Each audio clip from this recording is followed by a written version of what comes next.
اعوذ باللہ من الشیطان الرجیم بسم اللہ الرحمن الرحیم الحمد لأہلہ والصلاة والسلام علی اہلہا اما بعد فقال رسول اللہ صلی اللہ علیہ وآلہ وسلم من کنت مولاہ فہذا علی مولا صلوات۔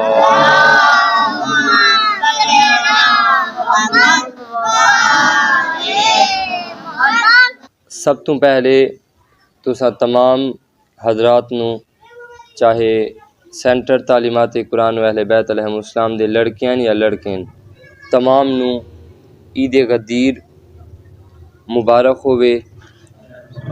اہل بیت علیہم السلام دی بارگاہ دے وچ اس خوشی دے جہاڑے دی اساں مبارکباد پیش کر رہے ہیں، خصوصاً امام زمانہ حضرت امام مہدی اجل اللہ تعالی فرجہم شریف دی بارگاہ دے وچ مبارکباد پیش کردے ہیں۔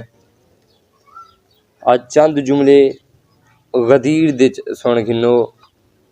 18 ذی الحجہ جدن پیغمبر گرامی اسلام خطبہ دے تے واپس ولے آمدے ہن غدیر خم دے میدان دے اتے، کت غدیر خم دے میدان دے اتے پیغمبر نے حاجیاں دے قافلے کو روک گدھا۔ اتھیں آیت نازل تھی آئی جو اے رسول تواڈے اتے جیڑا کچھ نازل تھے، یا ایھا الرسول بلغ ما انزل الیک، اے آیت نازل تھی ہے سورہ مائدہ آیت نمبر 67 ہے۔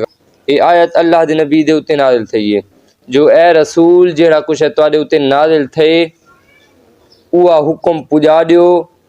اگر تسا ایویں نیویں کیتا، اگر تسا یہ کام نیویں کیتا تا تسا کوئی کار رسالت انجام ہی نہیں دیتا، تسا کوئی کام بھی رسالت دا نیویں کیتا۔ اگر جیڑا تواڈے اتے